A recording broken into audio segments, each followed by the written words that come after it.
Old Sarah's life was toxic, destructive. And then one day I woke up, my friend died in front of me from the gunshot wound, and I heard God say, it's time now, Sarah, you're done.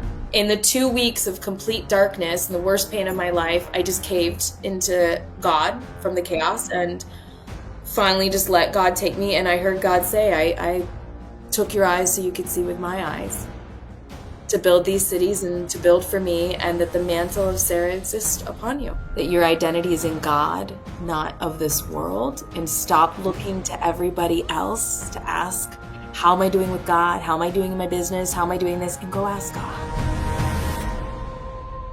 There's a point in every woman's life when she realizes the answers she's been chasing aren't out there, they're in her. In the quiet, in the place where God finally gets a word in. This conversation is about that moment, the moment a woman stops performing for the world and starts listening to God. And to explore that, I sat down with someone who lives this work with rare honesty, Sara Morell, a teacher, a guide, a woman whose relationship with God is not theory, but lived experience. Sara has built her life around helping people return to the voice that has been speaking to them all along. In this episode, we talk about what it really means to be led by God in a culture obsessed with ego, how a woman knows when she's living from truth instead of fear, and why so many of us forget who we are, spiritually, emotionally, purposefully. This isn't a conversation about religion, it's a conversation about spiritual identity, about surrender, clarity, and remembering the God within. If you've been craving a deeper connection, if you're tired of performing strength and ready to live from truth, this one will meet you exactly where you are. Welcome to Voices of the New Earth. Welcome to Voices of the New Earth, the place where we remember who we are beneath the noise of the old world so that we can create something new. I'm Dr. Holda, and today's conversation matters because people everywhere are awakening. The roles, the expectations, the performance, it's all breaking down. And underneath it is a deeper question. Who am I when God, not culture, leads my life? We're talking about hearing God's voice. We're talking about identity, surrender, feminine awakening, and what it means to be a God-led woman in this new earth timeline. And today I'm joined by the amazing Sara Morell. Sara, welcome. Thank you. So excited. Before you tell everyone who you are, I would like to tell everyone who you are to me. Awesome. So most people listening who know me know that I've always been a little quirky.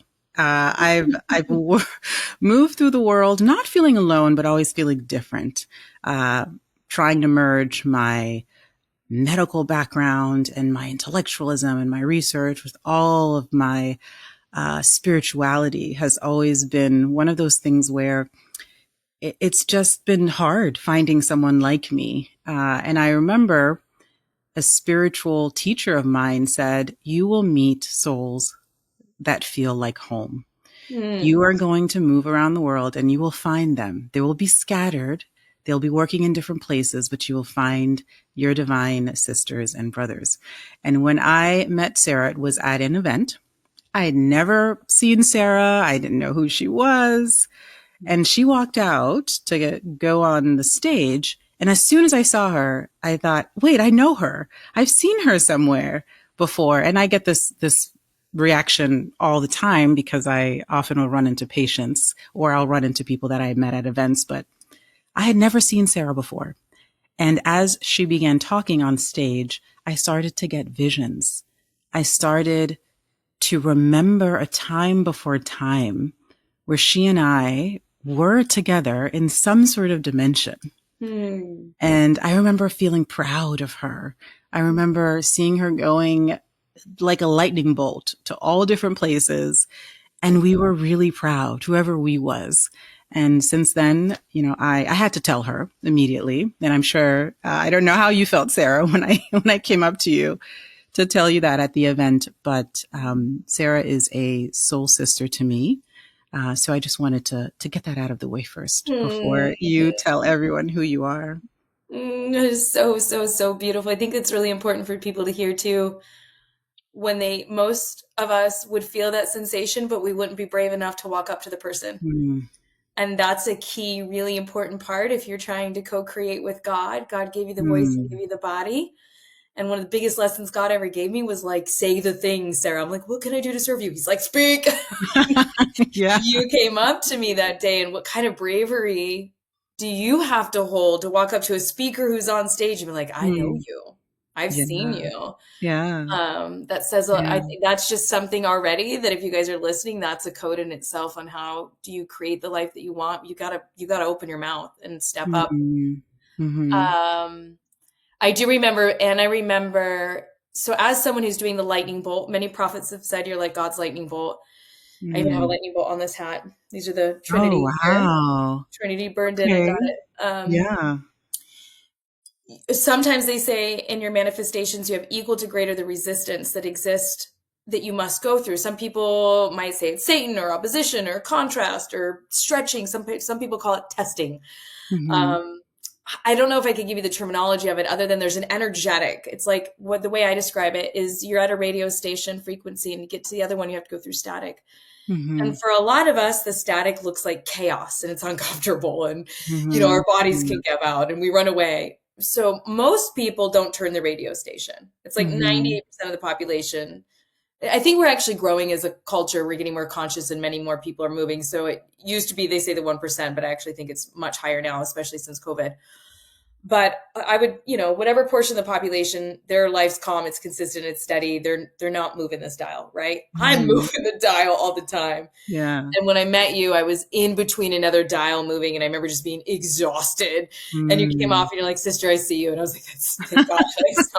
like, like my whole inner body was going through this. So Mm. grateful that you did because you have held me through so many moments, not even knowing me, but you know me, and I've been able to reach out to you and just feel really held. And I'm so so Mm. grateful.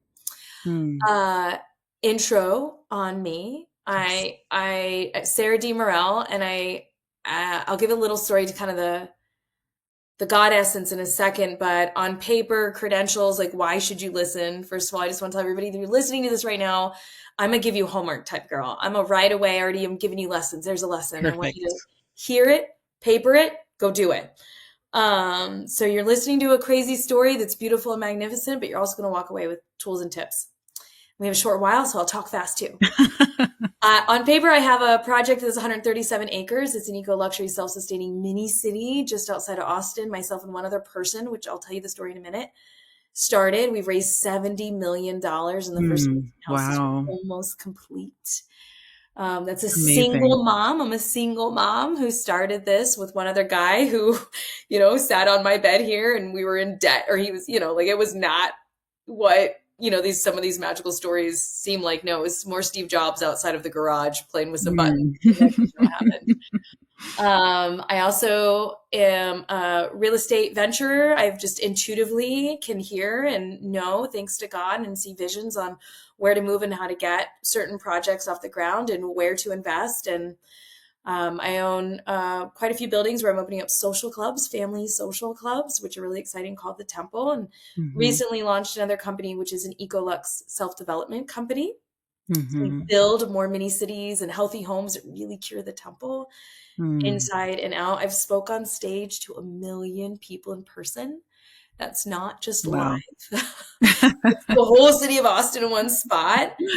So I've toured all over the world as a single mom. I've been to more than 70 countries, more than 300 times, written my own book.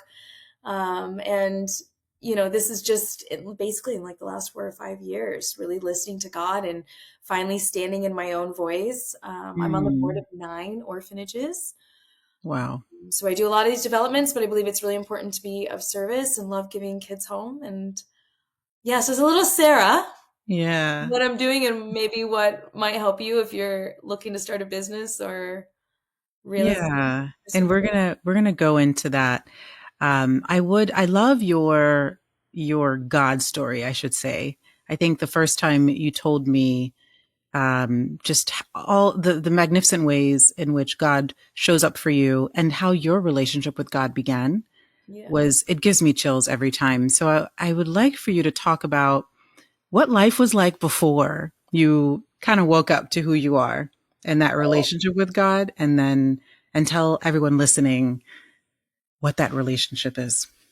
So I was born on All Saints Day in St. Joseph, Missouri, in a saint hospital given to, oh, I just heard God. Slow down, Sarah. I'm like, oh, yeah. Okay, I get you. God's timing. I even felt when we started this, I can feel it right now. Just an invitation of us to have a prayer. Hmm. So I'm just going to take a few Okay, let's do seconds it. and God, just thank you for coming into this call, into this conversation, into this connection, and to use us for the greatest good. Allow us to be a vessel to Hmm. help people who are listening and to even remind ourselves of what's possible. Hmm. Thank you, thank you, thank you. Thank you. And so it is. So, born on All Saints Day in St. Joseph, Missouri, in a saint hospital, given to, God, I feel it already again, given two saint names, Sarah, Denise, that mean of God and Hmm. devoted to God. Hmm. And my parents at the time did not believe in God or go to church or have religion. My birth number, so the day I was born and the year, is 1111. Oh, And I know 1111. And wow. in scripture, which I have three Bibles holding up this laptop today, in the Torah and the Old Testament and the New Testaments and all these, there's a woman named Sarah. Hmm. Hebrews 11:11, Wow. and they call her Saint Sarah. Wow. And Saint Sarah was known for quite a few things, but one of it is her childlike wonder, Hmm. her insatiable desire to talk about God all the time.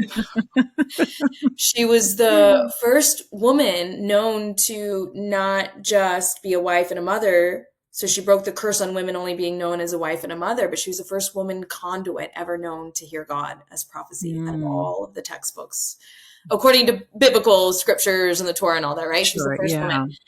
And lastly, she was the mother of nations. So she is the mother Mm. of nations. And um, my birthday's always also Halloween at midnight. Oh, So wow. Okay. my whole life growing up in a house that my dad hated religion. We couldn't talk about it at all. And lots of scarcity, poverty, didn't have enough food. Grandpa did a lot of bad stuff to people and Mm-hmm. parents fighting all the time, divorced at 8, just a lot of trauma. I really lived on the world of, I played with Ouija boards all the time and went into haunted houses. And I just lived in a dark underworld, was so sick that at the age of 8, they put me in the hospital to live on my own for a year as a little girl. Sorry, Mm. for a month at the age of 8. And then by the time I was 17 years old, the doctors kind of put their hands up in the air and said, we don't really know what to do with you, Sarah. We think you're going to be disabled for life. Obviously, we now know that that's so much of emotion and environmental, right, that had made me so Yeah. sick. Yeah. So at the age of 17, classified disabled, told I would never work. I started doing methamphetamines at the age of 13 because that gave me relief from the pain and the Mm-hmm. destruction. And Mm-hmm. I had my house raided by the police multiple times. Mm-hmm. Like kicked down the door, raided. I've been Mm-hmm. in high speed chases with the police. I've watched my friends die in front of me in front of a gunshot wound. I've been held down by men and jumped multiple times. Mm-hmm. Old Sarah's life was toxic, destructive. And then one day I woke up, my friend died in front of me from the gunshot wound, and I heard God say, it's time now, Sarah, you're done. And I was like, okay. I just quit meth. That was it. Like, okay, I'm gonna quit. Wow. And then I remember I was gonna go fight another girl again, and this is all. This is Sarah's small, but she's scrappy. And God was like, phew. I just heard the voice of God say, no, you will use love now. And it was like God let everything happen. Like I have no record because God would always save me in each moment. Mm-hmm. Mm-hmm. But slowly God started to give me the provisions and the waking up and the prophecy because I've had that my whole life. The vision. I always knew God was there. I never doubted God ever. My family Okay. didn't believe, but I'm like, oh, God's there. He's talking to me all the time.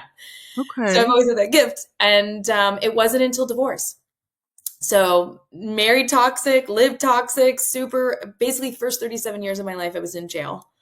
I didn't know what Mm, it was like to own my own body. I started legally stripping at the age of 17 years old. I was a dancer and was in the dance mm, club industry for 10 years. I did not have my body. My body was on the menu. And I mhm, remember reading a mhm, quote years ago that said, if you're not on the menu, or if you're not at the table, you're on the menu. mm. And for Yeah. so many of us women, we were on the menu, and I knew Yeah. it so well. Yeah. And I go through the divorce. It's 14 hearings. I'm on food stamps. I have nothing. I'm on the laundry room floor. I'm crying to God, and I say, I want to die. My kids don't want me. I'm losing this. There's all these lies happening. I don't want to live. And I Mhm. heard the voice of God say loudly as I'm crying on the floor, "You will teach people how to build wealth and come home to me." And I was like, Mm. "Oh God, Wow. God, I'm on food stamps. I think you got the wrong girl." Short story of this, God channeled through me. I created these programs, helped all these people, started speaking on stage. Mm. So that was before, and I went blind a few years ago in a freak accident where God took my eyes. No smell, no taste, no sight. I already had started Sanctuary. And in the 2 weeks of complete darkness and the worst pain of my life, I just caved into God from the chaos Mhm. and finally just let God take me. And I heard God say, I took your eyes so you could see with my eyes Mm. to build these cities Wow. and to build for me, and that the mantle of Sarah exists upon you. Mm. It's kind of my little Wow. before Sarah now. And now I know it. And now I can walk in a room and just, oh, I'm Sarah. And, the mother of nations pulsates through me. I don't know Yeah. exactly what that means in the sanctification, but I know I'm on a mission for God to serve that. Mm. Yeah. So one of the questions that I had, and I think it comes up in your story, is I often get asked, because I also hear God, and I've heard God for the first time that I could remember. I was 8. And my father said, don't tell anyone, because Mm. in telling people, they would convince me that this wasn't God's voice. This was something else. When was the first time you heard God, and how did you know this was God speaking to you and not your ego or something else?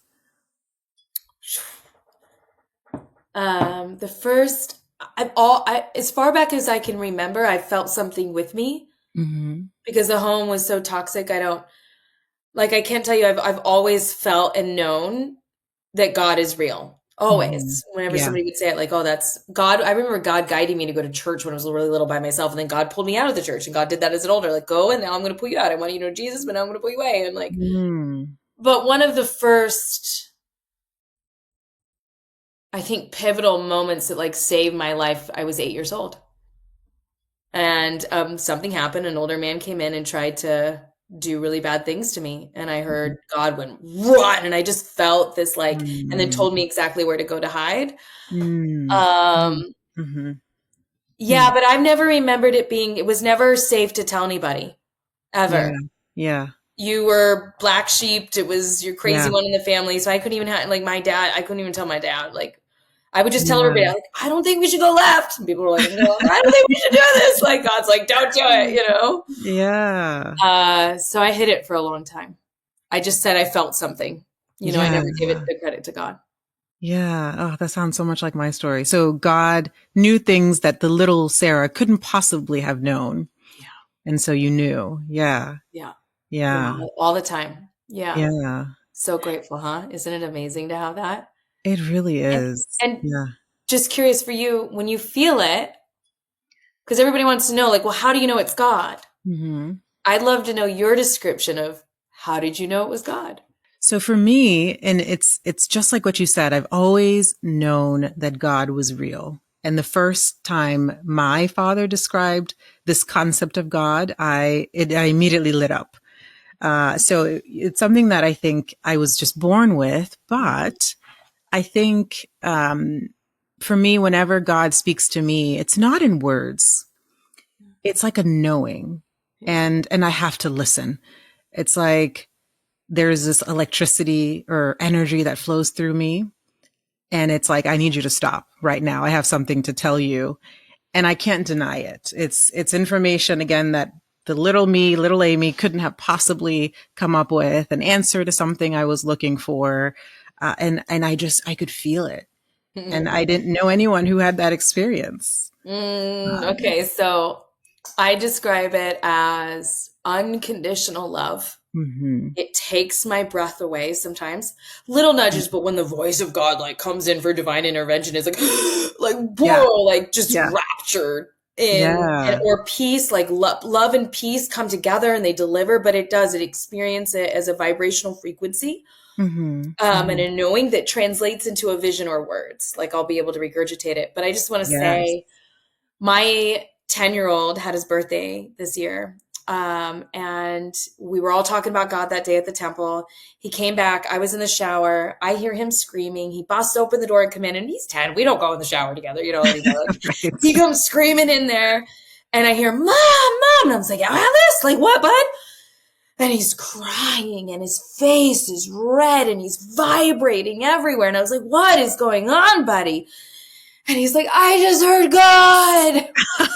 Wow. And you knew it. You knew it by his eyes crying and his face vibrating. And he's just glowing high. It's that first lightning, can't breathe. Yes. When then the voice of God comes in more and Mm-hmm. more and more and more. And Mm-hmm. we don't always fall to the ground. Like we'll have it in the little knowings, but there are those moments where Yeah. it just, Yeah. that's how Yeah. God will talk to you whispering, but then you Yeah. get so developed it doesn't, yeah. So Yeah. fun. So to people listening now who feel like, oh, well, I don't have that. Does God not talk to me? What are some other ways in which maybe they could be connecting to God and maybe not know it?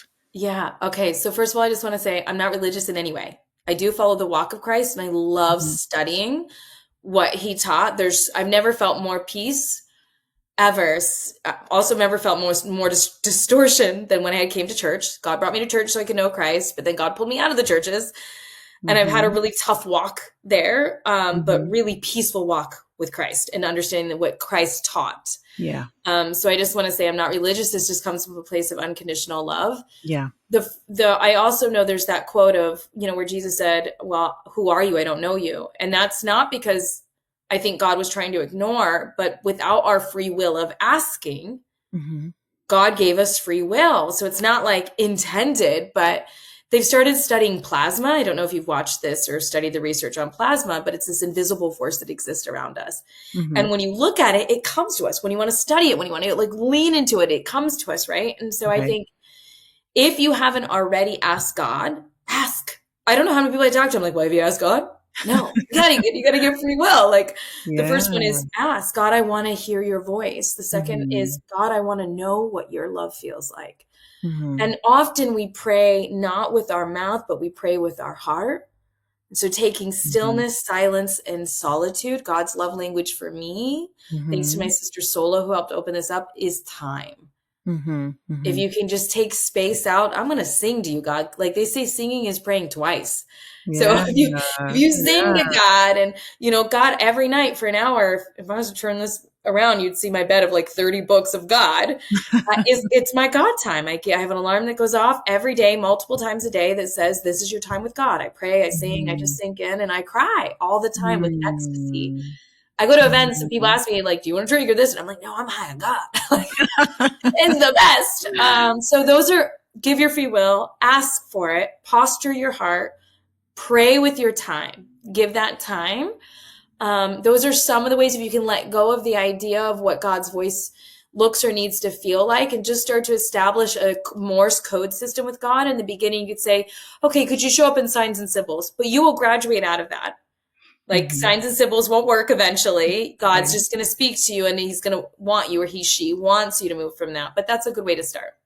Yeah. Amazing. Be still and know that I am God, right? Yeah. That's how God speaks to us. Yeah. I think for me, when I was 8, it was through writing. And because I had to be still. I had to quiet the noise and kind of go within to find the words. I was writing entire books when I was 8. And that's when God was first, I guess, connecting with me. But it is, I think, in stillness that we will hear God. Yeah. In the shower. I mean, how many of us are in Yes. the shower and we're like, Yep. oh, Right. nature is a really big Hmm. one. I meditate every single day for about an hour. Hmm. And I always go into my meditation saying, God, take my body. Mm. Every time I fall asleep, I ask God to come to me in my dreams. And I do Mm. write. So before I go to sleep, I write, oh, here, God, this is what I'm thankful for. This is what I'm hoping happens tomorrow or this month. And then Yeah. I breathe in and out hypnotically what I'm asking God to come into my life to support. Yeah. Yeah. So those are, I also, one other code. It is really important that when God starts to speak, you listen. Yeah. So if you, everybody's got nudges, and if you're not listening to Hmm. those intuitive nudges, right? God is Hmm. God tuition, like working through. Hmm. To stop talking, like Yeah. you're not listening. So when you're getting Yeah. it, like, oh, I hear you, God, I'm going to listen. It's like building a muscle. Keep doing it Yeah. more, and it'll get easier and easier and easier. Absolutely. Yeah.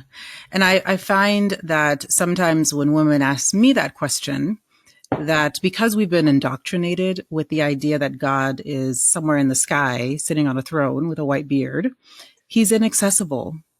You can't reach him, you can't hear him. It's just for, I guess, special people.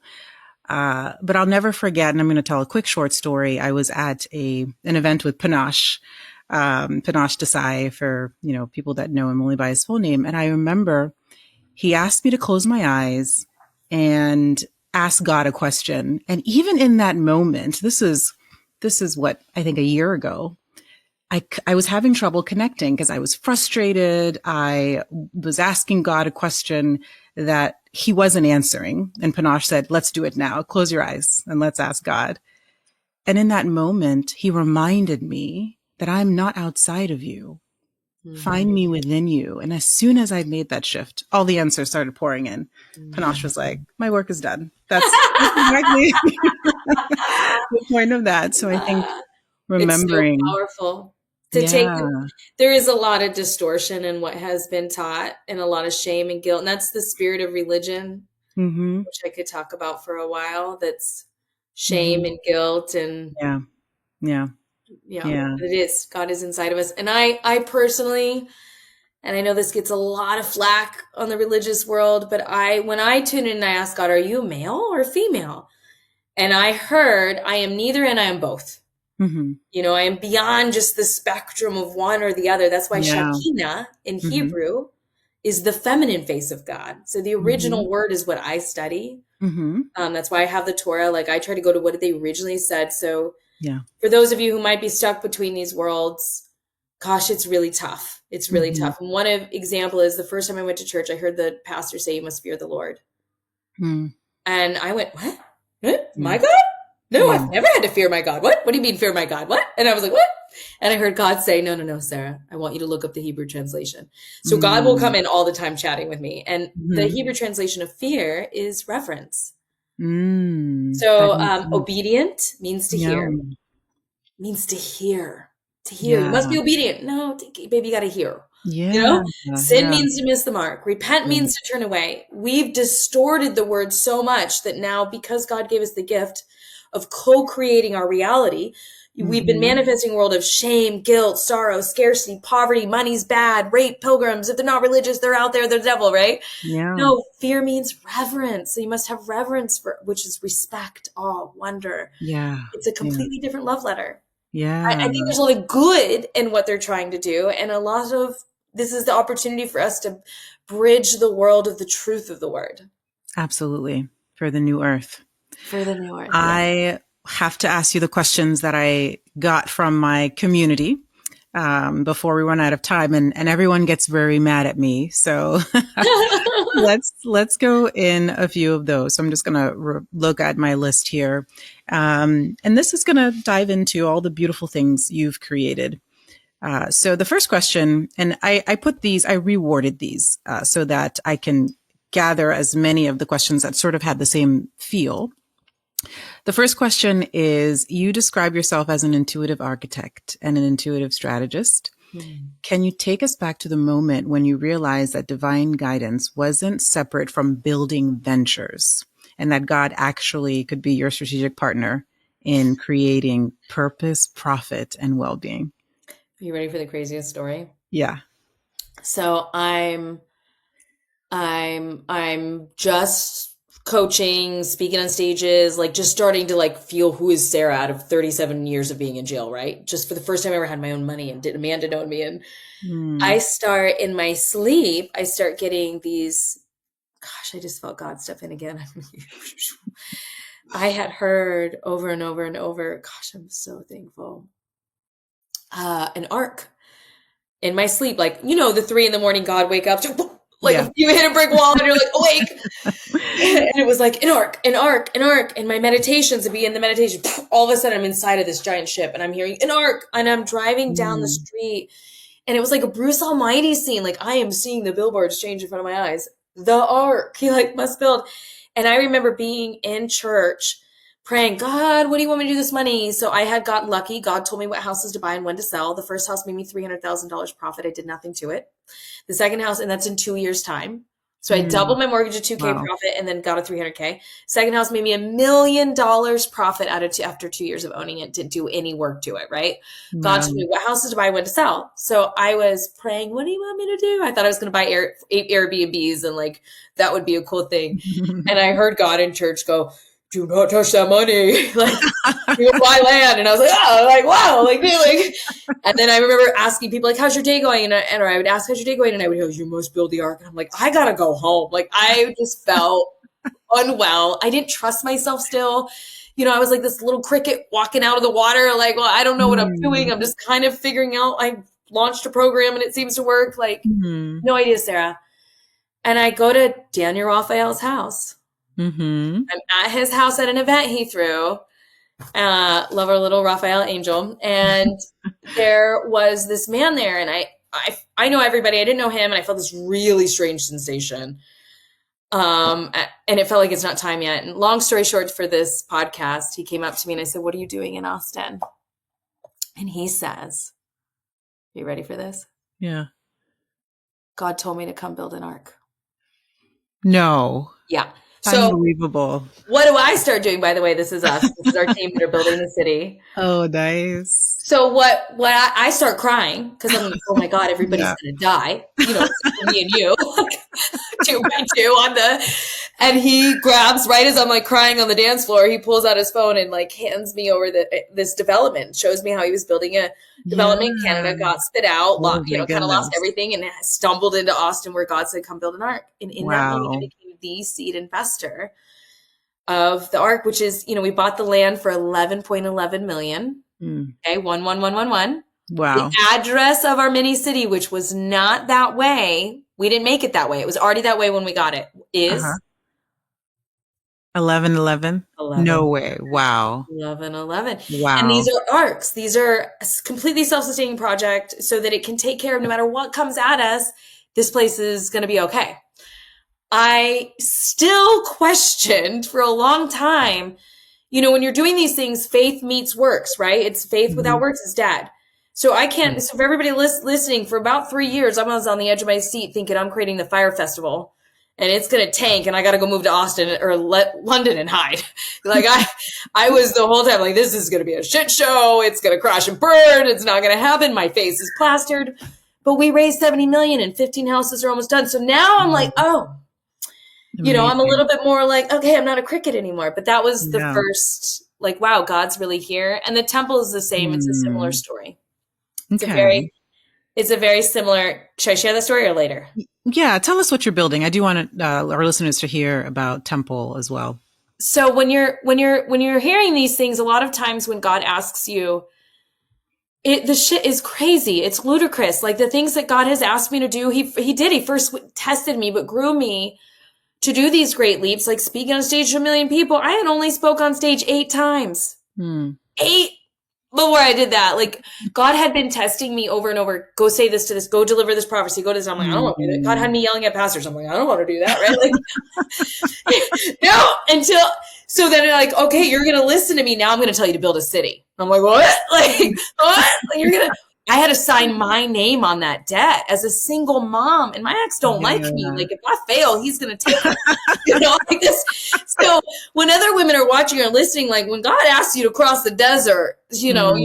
you're going to question it. You're going to be terrified. I am terrified. But Yeah. I got to listen. And I've also like I've felt the wrath of God, and it's not like it's like you're responsible for souls, kind of this energy. Hmm. So Hmm. around the same time that I heard the arc, God took my vision. It's within that 6-month time frame. I fell to the ground. I couldn't breathe. And I heard, this is Kevin Crenshaw was in my house. I don't know if you know who that is. And I heard, you will open temples in my name where women will minister, and there'll be a place for questions, no stages, and you will cure the incurable. So now, Mm. meanwhile, I throw up this Royale site, which is Royale was an institute teaching women how to build wealth on purpose through the Hmm. kingdom. So kingdom codes, right? Yeah. So I throw the ark and the temple up on this website. And I was like, I don't know what these prophecies are, but like God gave them. So I throw this little vision of a thing. So Hmm. Sanctuary came along, and I was like, well, I wonder about this temple thing. I get back from my 9th trip to London in 1 year, and I get a knock at the door, and this person's like, hey, I found your temple. It's exactly where God told me it was going to be. Now, here's the crazy part for anybody listening. You get to ask God for the confirmations. I don't want to call them signs, because we can manifest signs all the time and it's not correct. Like, show me a Hmm. Bugatti, it's going to go by because we co-create. But Right. confirmations in the spirit, like only God could do it. Like I couldn't even have thought of that. Hmm. So I get to this house, and there's literally love letters to God written on the walls in this house. They have a book. I hear God say, look down, Sarah, and there's this book, and it tells a whole story. It says, this is indeed holy ground. They wrote all these things in Wow. the walls before they painted the walls. The house was owned Wow. 50 years by two people who deeply love God, did tons of baptism, no religion. And the owners buried a Saint Joseph statue in the No ground way. Oh my with goodness. the Saint Joseph prayer asking for the right owner. And they live a kitty Wow. corner across the street, and they have a big giant glass stained window, and it's of Saint Joseph. Like you Wow. couldn't get any more like Yeah. confirmation. So it's a temple that is a family wellness club that'll have all sorts of things to really cure the incurable and bring kids together and moms together. And it's like another church, but kind of an operating level. Yeah. Amazing. That's the blueprint Amazing. architects with God. That's Scary shit. amazing. You don't want to do it. It takes a lot of fear, but you got to leap. Like you, right now, what you're doing to be a doctor and to talk about God or like spirit and like Yeah. you're going Yeah. against the world. It's scary. It is. It is. I actually am not afraid to say anymore that after I gave my TEDx talk, I got great feedback. I had some people standing and clapping, and I ran out of there. I Mm. ran out of there because I still wasn't comfortable with the potential criticism that, what's a doctor has to do with talking, about spirituality. But of course, now I'm over that. But I remember I chose medicine because I remembered a version of me that could cure the incurable when I was 13. And since then, I've been running after this feeling that I know we are capable of creating a world where we can cure anything. And I think that has led me to spirituality and medicine. So Heavens, yes. yeah, yeah, yeah, You can, like within 17 seconds, I've cured the incurable. yeah. Every doctor told me you'll never get rid of this. Hmm. And I went into the bathroom and it was like, whoa, Yeah, with God, like your yeah, mindset changing. You just literally changed the channel, and all these incurable things, you switch to a new identity. And that's absolutely. the gift that God gave us.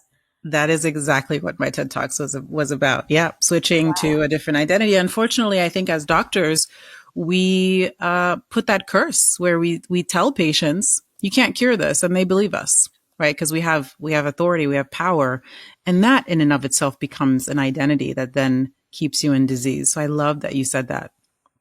Yeah, it's so All right, I important. think I'm going to try to squeeze in one more question from the ladies here.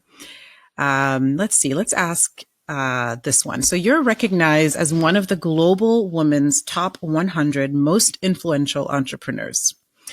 What does feminine leadership look like in the new earth?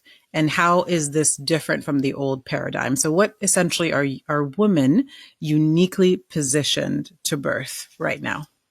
Well, oh my gosh, I have so many things I want to give everybody. One thing is that when I when I went blind, I heard God say that for the women, it's in the beingness, not in the doingness. Mm.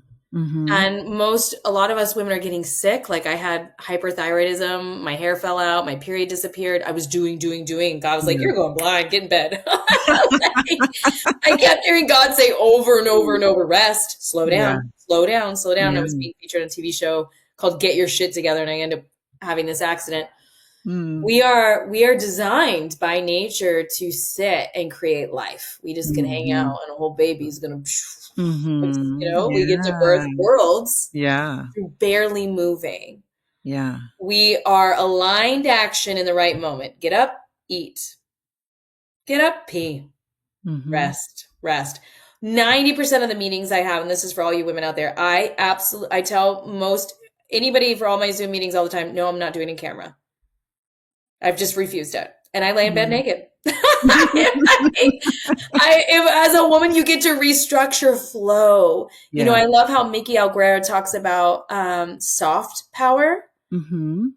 Most of our Mm-hmm. business are set up as like war, destruction, must produce, chief this, Right. right? No, like Yeah. we're Yeah. redoing this paradigm of soft power, of Yeah. resting in motion. Yeah. Yeah. Slowing down can equal greater. Mm-hmm. For people listening, there's a few things I hope you to take away. And one is called divine delegation. There's no way as a single mom that I could have done this. And finally, thanks to Sola and Garrett Jones, they're like, get you, Sarah, you gotta delegate. I was like cleaning my house, cooking, like all of it, right? Yeah. I finally got a nanny. I don't know I'm never going back. I never want my nanny to leave me when I don't have kids. She is my angel downstairs right now, life beyond Mm-hmm. life. You need to look at 1/3 of your income and go, how can I take this to make me more money? Mm-hmm. Delegate out. I don't do my laundry. I don't cook my food. I don't pack my bags when I travel. I don't unpack my bags when I travel. I don't clean my cars. Everything is divinely delegated out. So people are like, how do you do this singles mom? Delegate. Mm-hmm. Like Yeah. I'm homeschooling my kids, like added to that. So you must. I always employ people I believe in because your money is $1. If you're going to do God's work, like I have tons of single moms that are breastfeeding in between doing the work, right? Like they Yeah. wouldn't have a job if it wasn't for me. Mm-hmm. So I think that's really important when you amplify by aligning with your mission and purpose. You get energy from God to fuel that. Mm-hmm. When your energetics of how do you go from food stamps to building a city in 3 years time, you must have the compound effect. So I always make my clients do this silly thing with me. God showed me in a vision that we are here to defy gravity. Mm. And in order to do it, you must do what the Wright brothers did. I heard God say, Sarah. And that is you know that there's dark matter, the void, whatever you want to call it. Mm-hmm. And it's like an oven. And the more you believe and you like put your whole feeling in there and you have faith, you're depositing in that oven. And it's not if, God doesn't know if, God knows when. Right. But you have to have the compound effect. So you have to keep showing up over and over and over despite your fear. Yeah. Be authentic. Authentic is one of the strongest emotions that you have. Yeah. Partner with people who believe in you and you believe in. I don't do business unless I know I want them at my kid's birthday party. And I want them to know that they're going to be with me in the rough time and the expanded time. That's just my personal mission, how I'm moving forward. And if you keep showing up with beliefs, so faith meets works, resting in between. Rest. Rest is a gift from our ancestors. I keep quoting Sola, but she's so important. Yeah. And that's really how I think you can do God's work the way that God is asking us in the feminine world. A leader knows that you put mothers first, you put women, it's the orphans and the widows. It's learning that you get to rest in motion and delegate out that it's an us show. Yeah. Not a me show. It's ours, not mine. Yeah. Amazing. So basically getting out of the masculine power that we have been sort of taught to lead with. If you're not masculine, then you can't really lead. And we're almost kind of brainwashed to believe that, but there is a different way to lead. Yeah. I'm still really masculine. Okay. So I felt a ton of shame for a long time when people were like the feminine, the masculine, and the feminine's too masculine. I'm like, damn, I'm really, this is why I don't got a guy. And I heard God, I felt God just put God's hand through enough. When we say earth, she, and I asked Earth once, are you feeling? She's like, I am neither and I am both, right? Like I provide and I hold and I think there's structure and there's flow. Okay. Yeah. So when a woman is so much in their doing, right, they haven't put enough structure in. So it's automation, delegation, it's systems, it's partners, it's divine delegation, right? Then they're not in flow. So I wanted people to get away from the masculine world. The men have something to teach us. We're supposed to integrate in unisys, working with each other. Like I have tons of men who are amazing on my project, and I'm a mom of boys. Yes. So hopefully that also helps with other women who might think you're not too masculine. You probably just need more structure and more support through automations and systems so that you can get more in your flow, which is open and flowery and soft. Yeah. And be still and hear God. Yeah. Yeah. All right. Well, I'm going to ask you my closing question, which is, if God could speak to you directly now, which he does all the time, she, what do you want to say to the visionaries, the builders, everyone listening? What do you want to leave the listeners with?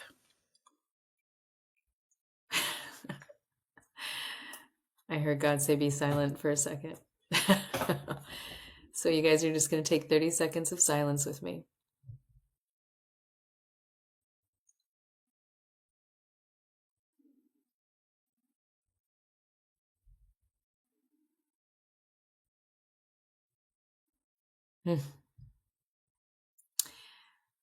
I sometimes just ask, what would I tell old Sara, from God? And it's always the same answer. It's trust and go bigger.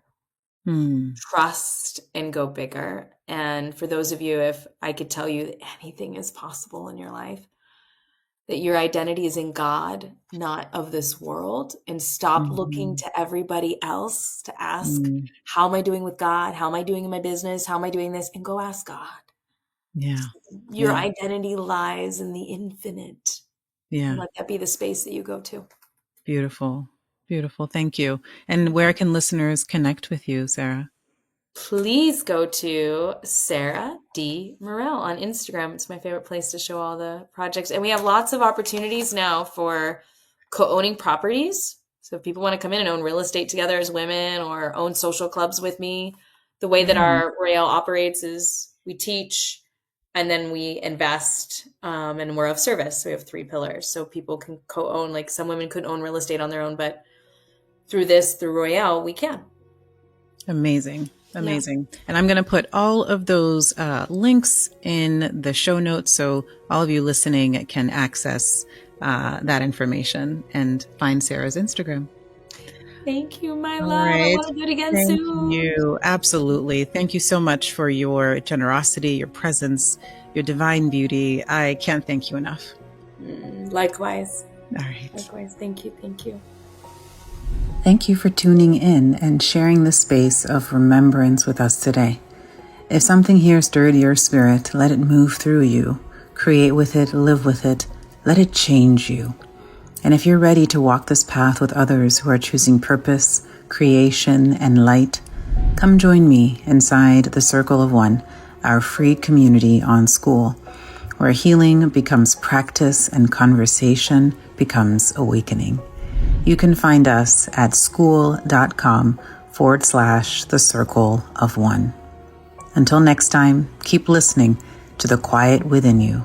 That's where the new earth begins.